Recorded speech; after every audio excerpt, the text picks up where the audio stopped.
Hello, Jeremy Chambers, Independence Acres Homestead. Wanted to share with you guys some thoughts about our rabbit hutch.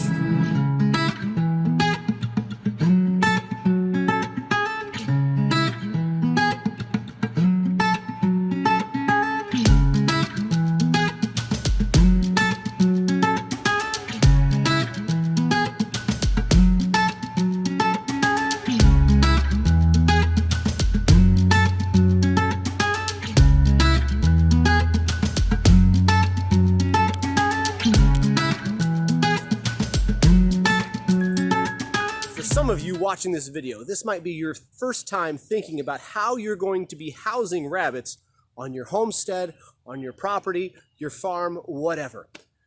Well, we had to go through a lot of the same thinking process when we found out we were going to be getting rabbits.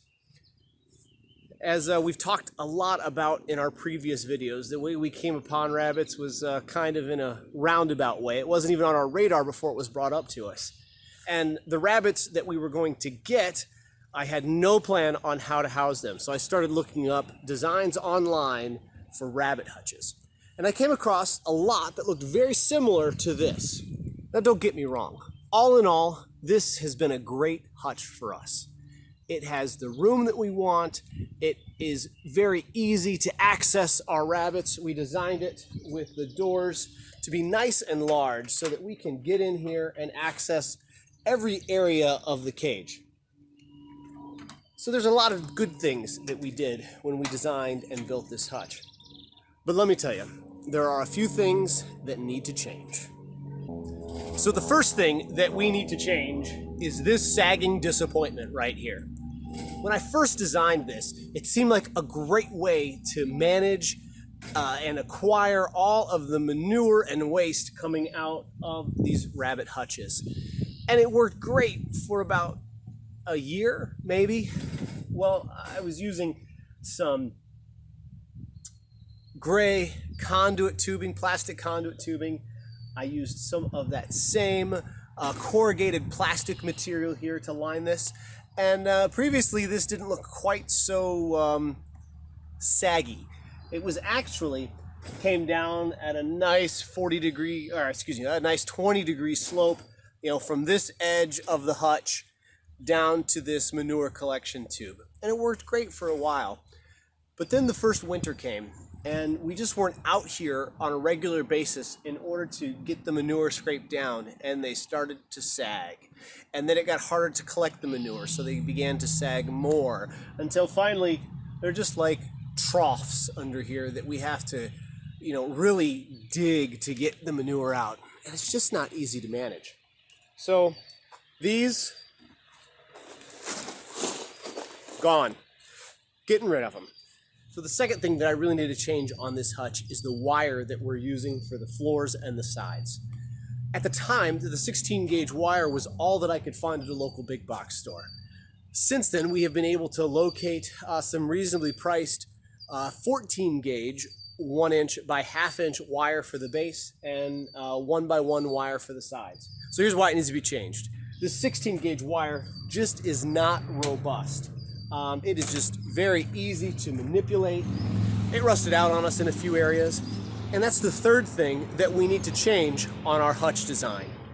So basically I had created a 2x4 platform, 30 inches wide, 10 feet long, for my wire floors to go on. Seemed like a great idea at the time. It's suspended, there's plenty of wire, places for the manure and the urine to fall through.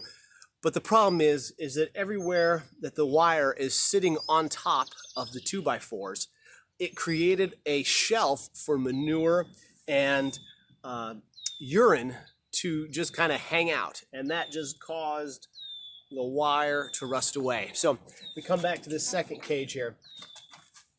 So if you look right here, the wire has actually rusted away right at the surface of this 2x4.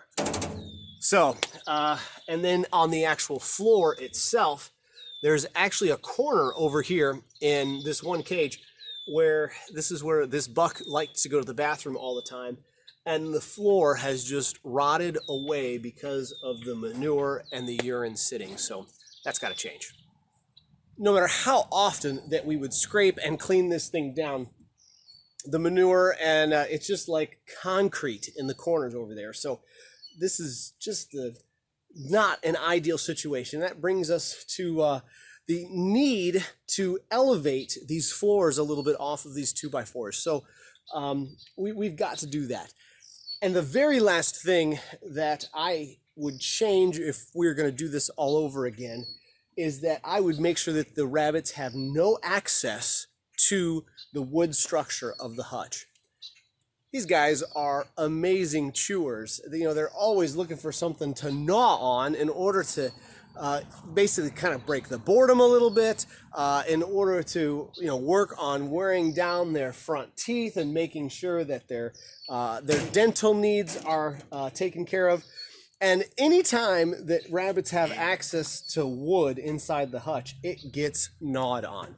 So those are pretty much the 4 things that if I was going to do this all over again, I would change. Number 1 is I would make sure that my manure collection system is just a little bit more robust so that it can stand up to the winter months.